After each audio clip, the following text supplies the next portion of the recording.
আপনারা চাইলেও কেউ কোনোদিন ওসমান হাদি হইতে পারবেন না। ওসমান হাদি শুধু একজনই হয়, আমার ভাইয়ের কোনো রিপ্লেসমেন্ট হয় না। আমি আমার ভাইয়ের কোনো রিপ্লেসমেন্ট চাইও না।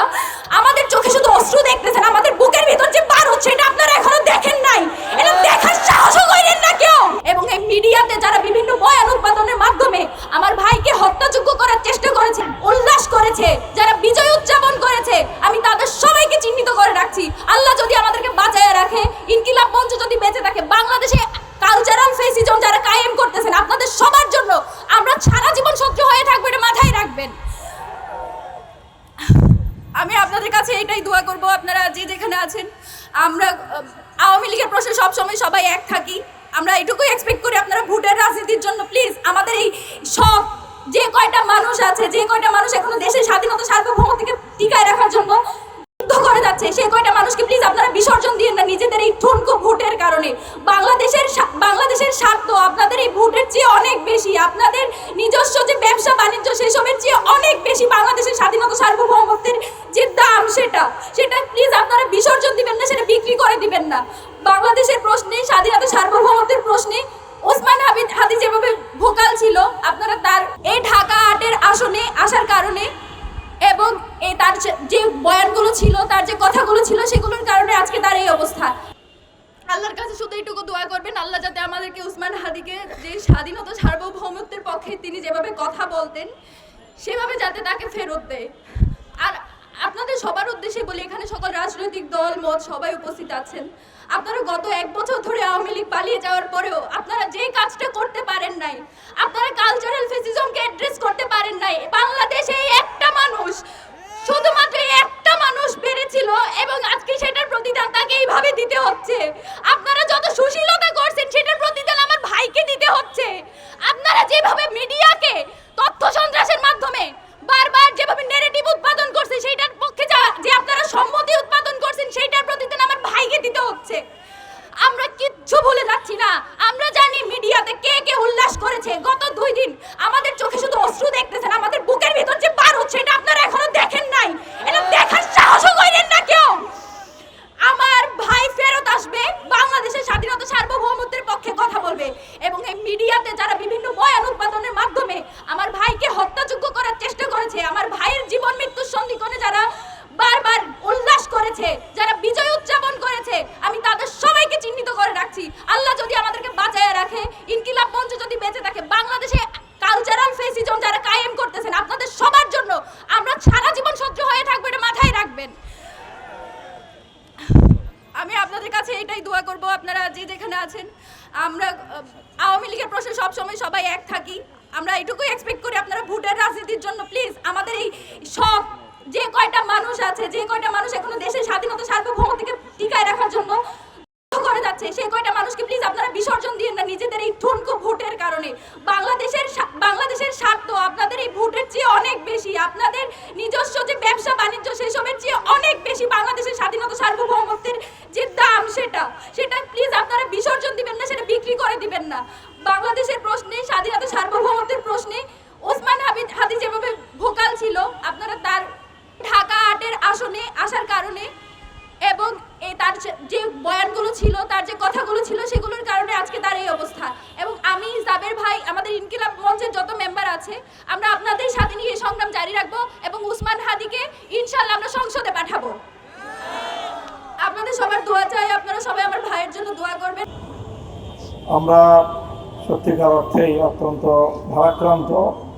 জুলাই বিপ্লব সংগঠিত হওয়ার পর থেকে বহুদিন পর্যন্ত আমি একটি কথা অনুভব করছি, সেটা হলো জুলাই বিপ্লবের যারা অংশীজন তাদের মধ্যে কোনো বিভাজন এটি আবার নতুন করে সেই পরাজিত শক্তিকে বাংলাদেশে পুনর্বাসন করার একটি পথ। চিৎকার করেছি, অনেক বলেছি, কিন্তু মনে হচ্ছে যে আমরা জুলাই বিপ্লবের অংশীজনদেরকে এই কথাটা বোঝাতে পারি নাই।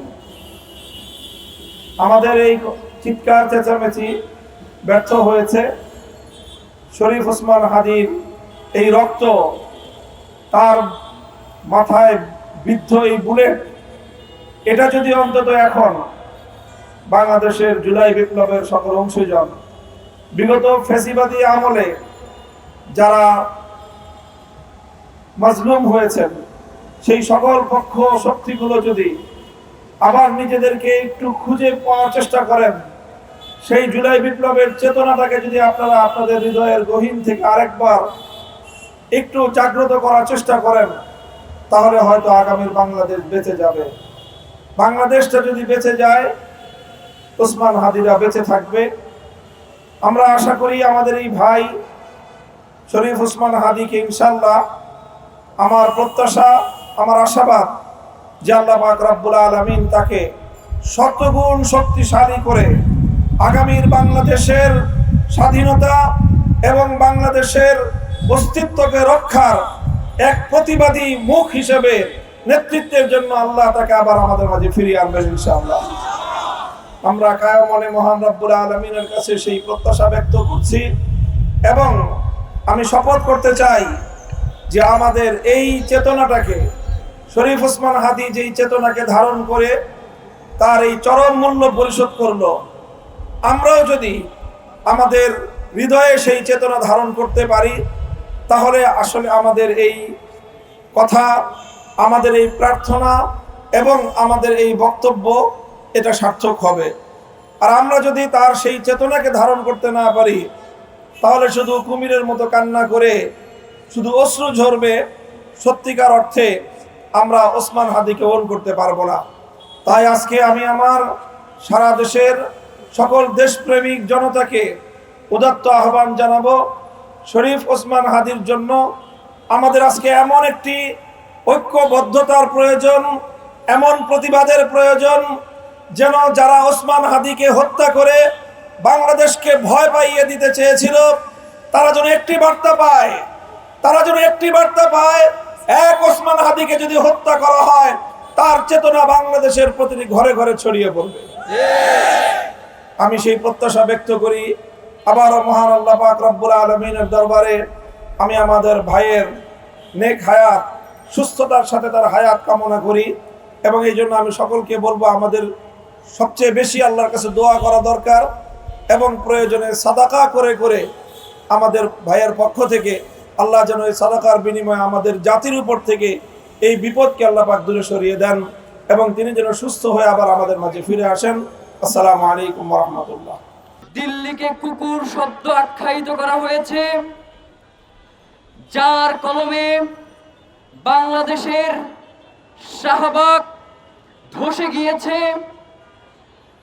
আমাদের ইনসাফের এই লড়াইয়ের নিঃসঙ্গ শেরপা মজলুম সম্পাদক মাহমুদুর